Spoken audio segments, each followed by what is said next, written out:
उत्तर प्रदेश में परिषदीय प्राथमिक विद्यालयों में 97,000 नई प्राथमिक स्तर की शिक्षक भर्ती के संदर्भ में कल की मीटिंग के बारे में विस्तारपूर्वक बात करने वाले हैं।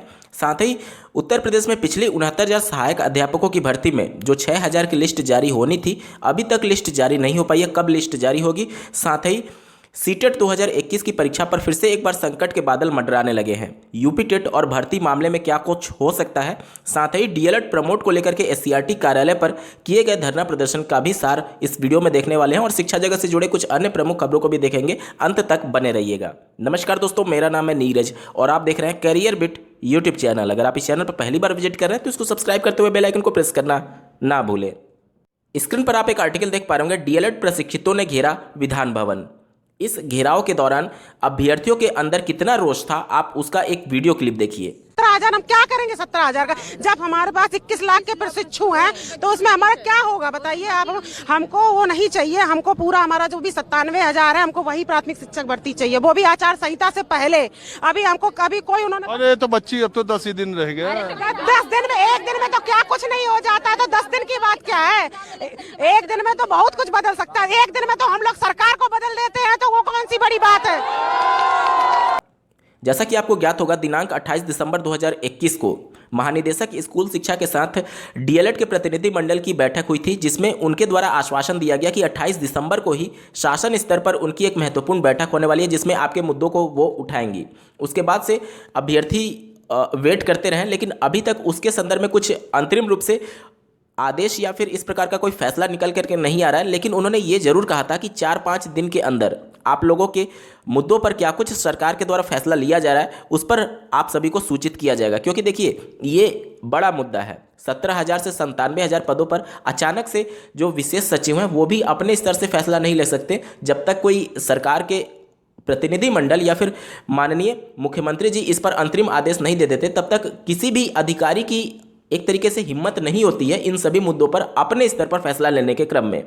तो इस वजह से ये सभी मुद्दे अभी विचार विमर्श के लिए प्रदेश सरकार के पास प्रस्तावित है।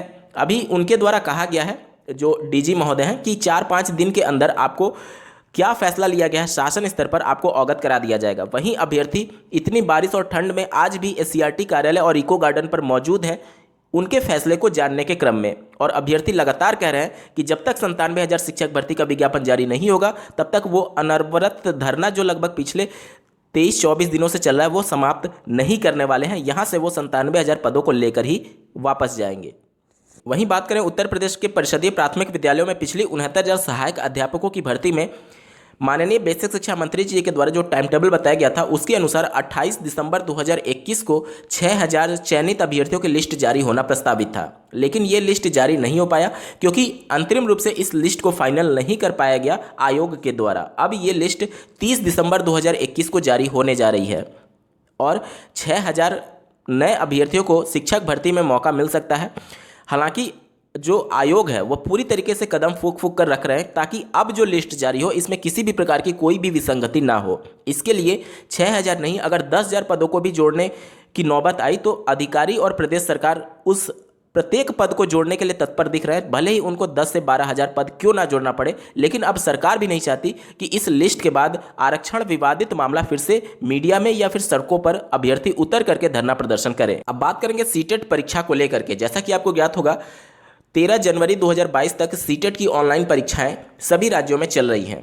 इसी के क्रम में दिनांक 28 दिसंबर 2021 को दिल्ली सरकार में आप देख पा रहे होंगे, सचिवालय के द्वारा ये फैसला लिया गया सर्कुलर जारी करते हुए कि जो भी दिल्ली के स्कूल हैं, चाहे प्राइवेट या फिर सरकारी, सभी स्कूलों को अग्रिम आदेश तक बंद करने के आदेश दे दिए गए हैं। और ये Delhi disaster management authority order के अनुसार ये फैसला लिया गया है। जो कोरोना का नया वेरिएंट है ओमिक्रॉन, उसको देखते हुए स्कूल बंद कर दिए गए हैं दिल्ली में। इसके अलावा मुंबई से एक खबर प्रकाशित हुई, आप स्क्रीन पर देख पा रहे होंगे। मुंबई में कोविड के 70% मामले बढ़े। मुंबई में एक बार फिर कोरोना संक्रमण की रफ्तार तेज पकड़ चुकी है। मंगलवार को मुंबई में सोमवार के मुकाबले नए मामले 70% की बढ़ोतरी हुई है। पिछले 24 घंटे के दौरान मुंबई में 1377 जबकि राज्य में 2172 नए मरीज मिले हैं। इसके अलावा उत्तर प्रदेश में माननीय राज्यपाल महोदय के द्वारा भी उत्तर प्रदेश राज्य को कोरोना संक्रमित राज्य घोषित करने के संदर्भ में ये उद्घोषणा जारी किया गया था दिनांक 27 दिसंबर 2021 को। आप स्क्रीन पर देख सकते हैं। उत्तर प्रदेश लोक स्वास्थ्य एवं महामारी रोग नियंत्रण अधिनियम 2020 की धारा 3 द्वारा प्रदत्त शक्तियों का प्रयोग करके राज्यपाल यह घोषित करते हुए उद्घोषणा जारी करती हैं कि संपूर्ण उत्तर प्रदेश राज्य कोविड-19 से प्रभावित है। जैसा कि आप लोग देख रहे हैं कि सभी राज्यों में ओमिक्रॉन और कोरोना के नए वेरिएंट को लेकर के जिस प्रकार से मामले तेजी से बढ़ रहे हैं, अगर सीबीएसई इस पर कोई बड़ा फैसला ले ले सीटेट परीक्षा टालने के क्रम में, तो कोई आश्चर्य की बात नहीं होनी चाहिए, क्योंकि कई राज्यों के द्वारा अब स्कूल कॉलेज बंद करने के आदेश भी दिए जा रहे हैं और महाराष्ट्र में ये मामले तेजी से फैल रहे हैं। चूँकि पूरे देश भर में सीटेट की परीक्षा आयोजित कराई जाती है, इस वजह से सीबीएसई कुछ बड़ा फैसला ले सकता है। वहीं बात करें उत्तर प्रदेश में यूपी टेट 2021 की परीक्षा और शिक्षक भर्ती मामले को लेकर के, तो देखिए जिस प्रकार से उत्तर प्रदेश को कोरोना संक्रमित राज्य घोषित किया गया है, अगर प्रदेश सरकार इस पर राजनीति करना चाहे तो वह उसके पास एक और विकल्प मिल गया है कि वह इसके आड़े आकर के शिक्षक भर्ती को और डिले करा सकती है। जैसा कि आप लोगों ने देखा होगा कि लगातार प्रदेश सरकार शिक्षक भर्ती के बिल्कुल भी पक्ष में नहीं थी, लेकिन अभ्यर्थियों के दबाव की वजह से ही आज ये इसका रिजल्ट है कि 17,000 पदों पर शिक्षक भर्ती की बात राज्य सरकार के द्वारा किया गया है। हालांकि अभ्यर्थी लगातार संघर्ष करके इस 17,000 को 97,000 पदों में कन्वर्ट करने के लिए संघर्ष कर रहे हैं, लेकिन अगर प्रदेश सरकार राजनीति करने लगी तो फिर कोरोना के नए वेरिएंट को लेकर के फिर से एक बार इस मामले को लंबा खींच सकती है प्रदेश सरकार। अब देखना होगा यूपी टेट और शिक्षक भर्ती को लेकर के प्रदेश सरकार के द्वारा क्या कुछ एक्शन लिया जाता है, क्योंकि आचार संहिता लगने में भी अब 10 से 15 दिन का ही समय शेष रह गया है। इस मुद्दे पर आप लोग का क्या कुछ कहना है, कमेंट करके जरूर बताइएगा।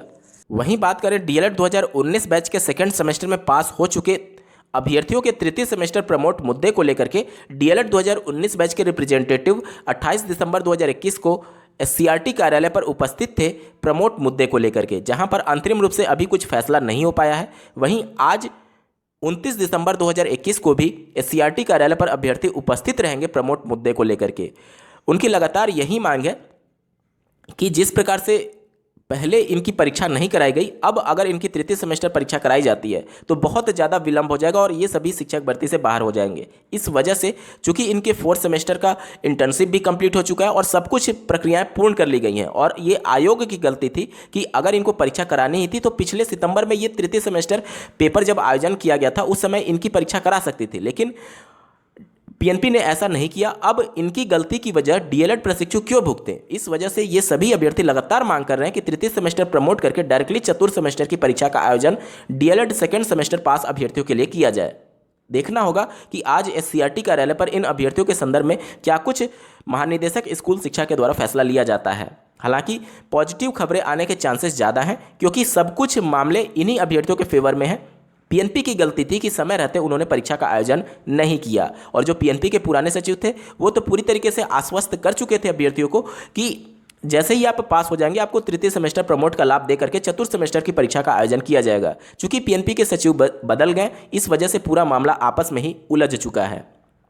आज के वीडियो में बस इतना ही। ऐसे ही महत्वपूर्ण अपडेट के लिए इस चैनल को सब्सक्राइब करना ना भूलें। इस वीडियो को देखने के लिए आपका बहुत बहुत धन्यवाद। भगवान करे आपका दिन शुभ हो।